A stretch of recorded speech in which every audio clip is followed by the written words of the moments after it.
Good morning students.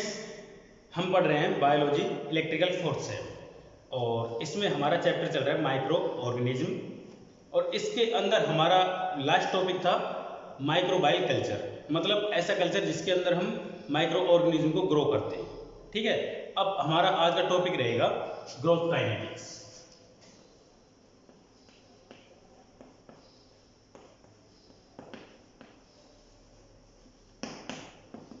ये आज का हमारा टॉपिक रहेगा।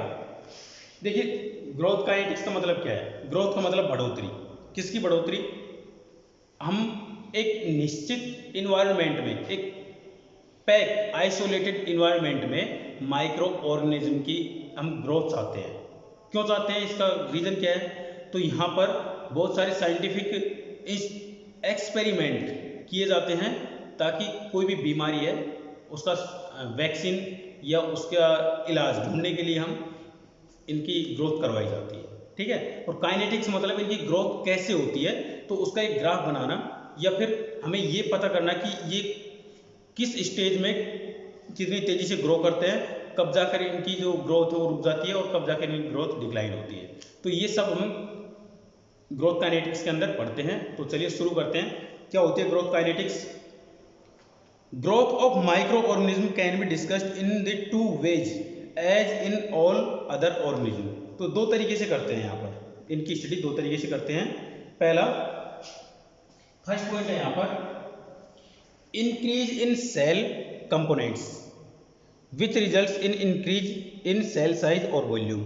मतलब यहाँ पर एक तो यह है कि जो कोशिकाएं हैं उनकी संख्या बढ़ाएं, जिससे क्या होगा, माइक्रो ऑर्गेनिज्म उनके आधार पर तेजी से ग्रो करेंगे। दूसरा, further the microbial cell divides और produces by process like budding और बाइनरी फ्यूजन या binary fission, thus an increase in cell number takes place. और दूसरा क्या करेंगे, यहाँ पर जो कोशिकाएं हैं, जो भी एक्टिव सेल्स हैं, उन एक्टिव सेल्स में ऐसा मटेरियल डाला जाए जिसकी वजह से जो माइक्रो ऑर्गेनिज्म है उनकी ग्रोथ ज़्यादा तेजी से हो। तो दो तरीके हैं, एक तो डायरेक्ट कोशिकाओं की संख्या बढ़ाई जाए और दूसरी यहाँ पर कोशिकाओं की संख्या न बढ़ाकर ऐसा इन्वायरमेंट तैयार किया जाए ताकि कम कोशिकाओं में ज़्यादा से ज़्यादा माइक्रो ऑर्गेनिज्म तैयार हो सके। ठीक है, तो हम बात करें ग्रोथ काइनेटिक्स की। तो यहाँ पर माइक्रो ऑर्गेनिज्म हम बात करें एक सिंपल सेल सिस्टम की, जिसके अंदर यहाँ पर ये माइक्रो ऑर्गेनिज्म है कैसे ग्रो होते हैं। तो इसके लिए मैं एक साइड में ले रहा हूँ यहाँ पर टाइम, दूसरे साइड में लेता हूँ यहाँ पर लॉग नंबर। एक तरह से लॉग नंबर का मतलब ये मान लो ये ग्रोथ जो माइक्रो ऑर्गेनिज्म है उनका नंबर है ये। ठीक है, तो इनके बीच में यहाँ पर मैं एक तरह से ये CFU पर ml। ठीक है, ये एक ml में माइक्रो ऑर्गेनिज्म की संख्या है और उसका ये लॉग है। और दूसरी तरफ टाइम। तो देखिए, सबसे पहले क्या होता है, एक होता है लैग फेज, यहाँ से यहाँ तक लैग फेज होता है। अभी लैग फेज क्या होता है इसके बारे में हम डिस्कस करेंगे। उसके बाद में यहाँ पर इनकी संख्या बड़ी तेजी से बढ़ती है। तेजी से बढ़ने के बाद में मैच्योर हो जाते हैं तो कुछ टाइम तक ये स्टेबल होते हैं। स्टेबल होने के बाद में ये वापस डिक्लाइन होना शुरू होते हैं और ये इतना डिक्लाइन हो जाता है कोई पता नहीं है कि ये पूरी तरह से खत्म भी हो सकते हैं ऑटोमेटिकली, और हो सकता है कि इनकी संख्या कुछ जीवित रह जाए। तो यहाँ ये इसका एक प्रॉपर ग्राफ होता है। अब यहाँ पर देखें, ये होता है इसका लैग फेज, ये इसका आइसोथर्मिक फेज, लॉगथर्मिक फेज, लॉगथर्मिक फेज। ये स्टेशनरी फेज होता है जहां पर इसकी ग्रोथ ना तो बढ़ती है ना घटती है, मतलब ऐसे ऐसे बनी रहती है।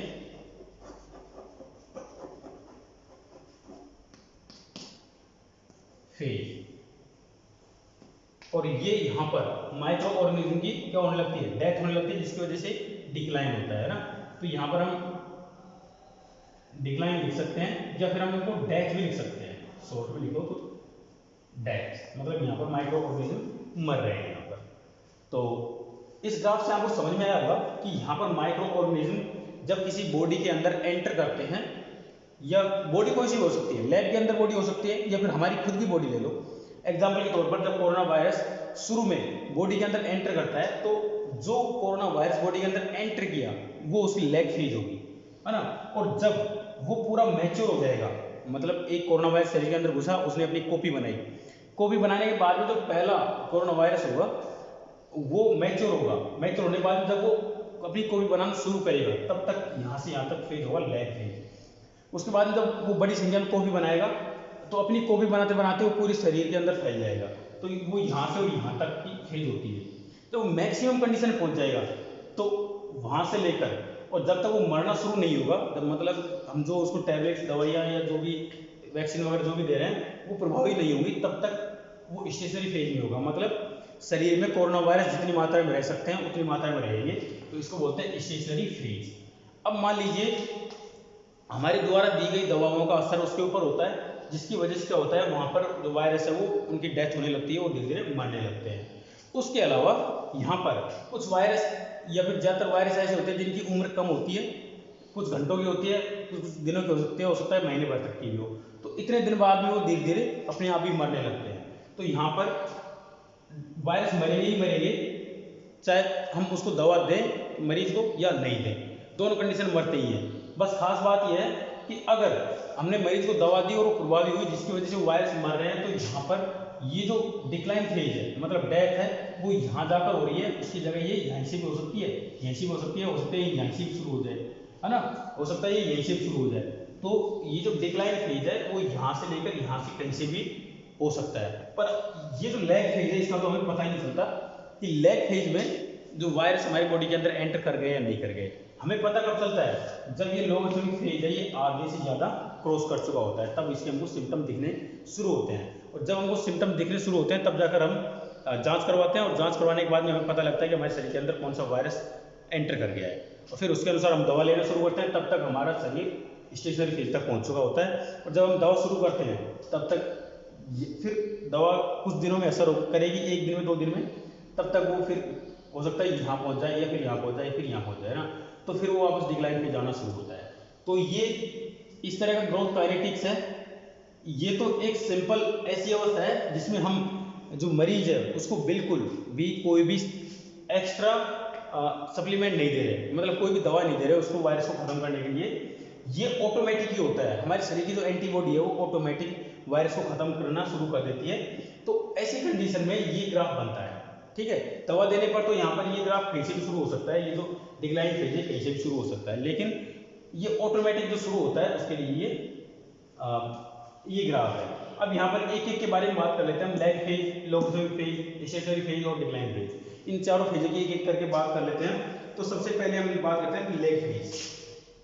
पहला पॉइंट है द लैग फेज। देखिए लैग फेज क्या होता है।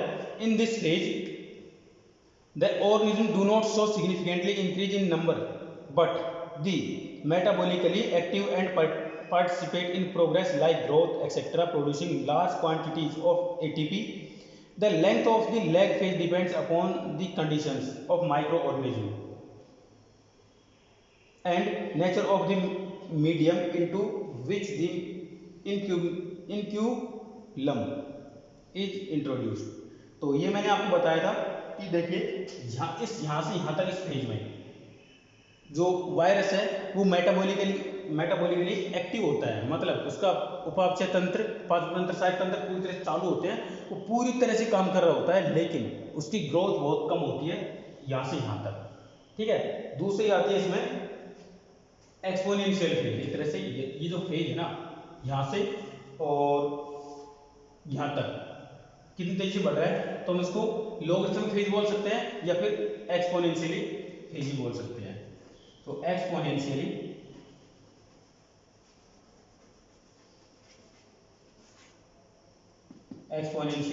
फेज, ठीक है। मतलब एक्सपोनेंशियली बढ़ रहा है यहाँ पर, ग्राफ को देखें तो एक्सपोनेंशियली e की पावर x के रूप में बढ़ रहा है यहाँ पर। तो यहाँ पर क्या होता है, ये जो कॉपी है, वायरस की कॉपी है, वो बड़ी तेजी से कॉपी करना शुरू करता है अपने जैसे, और माइक्रो ऑर्गेनिज्म तैयार हो जाते हैं जिसकी वजह से ये बड़ी तेजी से बढ़ता है। After the micro organism have adapted themselves to the medium. तो यहाँ पर जो वायरस है वो उस पूरे वातावरण के अनुसार ढल जाता है, तब वो अपने जैसे जीव उत्पन्न करना शुरू कर देता है। And growth in their maximum rates during this phase the organisms divided at a regular rapid rate, लगातार एक अपनी रेट के हिसाब से जनरेट करते रहते हैं।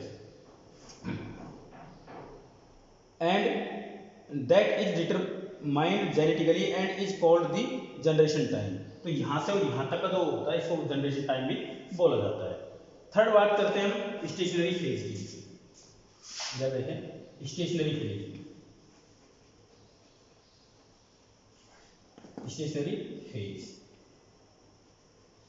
इस फेज में क्या होता है, जो माइक्रो ऑर्गेनिज्म है वो जितनी मात्रा में प्रोड्यूस होते हैं उतनी मात्रा में उनकी डेथ भी होती रहती है। तो यहाँ पर ना तो माइक्रो ऑर्गेनिज्म की संख्या ना तो बढ़ती है और ना ही घटती है, मतलब जितने पैदा हो रहे हैं उतने मर भी रहे हैं। तो ये एक तरह से आइडियल कंडीशन होती है एक बीमार बॉडी की, है ना, एक बीमार व्यक्ति के शरीर की खास बात ये होती है कि जितने माइक्रो ऑर्गेनिज्म उसके बॉडी के अंदर है उतने मर भी रहे हैं, उतने नए पैदा भी हो रहे हैं। तो यहाँ पर जब बॉडी के अंदर वायरस की संख्या कंप्लीट हो जाती है, उससे ज़्यादा वायरस बॉडी के अंदर नहीं रह सकते, तब जाकर ये स्टेशनरी फेज शुरू होता है ना। और ये खत्म कब होता है, जब जो वायरस है ये ऑटोमेटिक खत्म होना शुरू ना हो जाए। ठीक है, तो स्टेशनरी फेज हो गया। लास्ट बात करते हैं हम डिक्लाइन या फिर डेथ की। ये बहुत ही इंपॉर्टेंट फेज है ना। इस फेज के बारे में बात करते हैं। तो ये फेज क्या होता है, जनरली हमारी जो कोशिका है उसके अंदर ऑक्सीजन की मात्रा फुल होती है ना। लेकिन बाई चांस अगर ऑक्सीजन की मात्रा कम रह जाए या ऑक्सीजन की पूर्ति न हो पाए या कार्बनिक तत्व जिनको वायरस अपने अंदर इनहेल करता है, जिनका भोजन एक तरह से उनको पोषण चाहिए, जिनके आधार पर अगर वो प्रॉपर मात्रा में नहीं मिल पाए तो यहाँ पर माइक्रो ऑर्गेनिज्म क्या होता है, डेथ की ओर बढ़ने लगते हैं, धीरे धीरे मरने लगते हैं। दूसरा फैक्टर इसमें एज का भी होता है कि जब वायरस के एक निश्चित टाइम पीरियड होता है कि उसके बाद में वो मरना ही मरना है, तो उसके लिए तो ये स्टेशनरी फेज में होता है। लेकिन एक ऐसा फेज जिसमें माइक्रो ऑर्गेनिज्म को ठीक से पोषण न मिल पाए, न्यूट्रिएंट की कमी हो जाए, या दूसरा ऐसे न्यूट्रिएंट ऐसे केमिकल उसके इन्वायरमेंट में आ जाए ताकि वो इन्वायरमेंट इसको खत्म करने लग जाए। समझ रहे हो, मतलब मान लीजिए वायरस एक एल्कलाइन इन्वायरमेंट में रहना चाहता है और उसको हमने एसिडिक इन्वायरमेंट दे दिया, तो वो इन्वायरमेंट इसको खत्म करने लग जाएगा। तो उस इन्वायरमेंट भी एकदम खत्म ना होकर धीरे धीरे इसकी मेटाबॉलिक एक्टिविटीज प्रभावित होंगी, और जैसे ये मेटाबॉलिक एक्टिविटी धीरे धीरे प्रभावित होते हुए काम करना बंद कर देंगी, तब जाकर ये जो माइक्रो ऑर्गेनिज्म है ये धीरे धीरे मरने लगते हैं। और जैसे इनकी किलिंग बढ़ती है, जैसे जैसे इनकी मृत्यु दर बढ़ती है, वैसे वैसे ये ग्राफ तेजी से नीचे की ओर उतरता है। ठीक है, तो यहाँ पर डिक्लाइन फेज आप समझ गए होंगे कि इसके बहुत सारे रीजन होते हैं। तो ये हमारा था ग्रोथ काइनेटिक्स।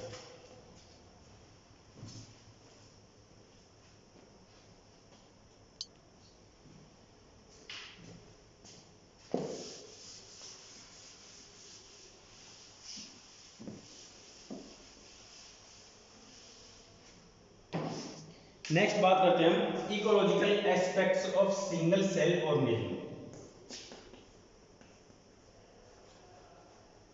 इकोलॉजिकल एस्पेक्ट्स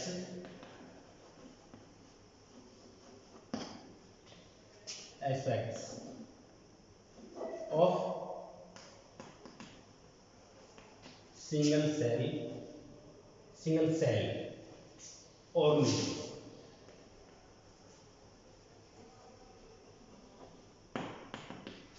देखिए,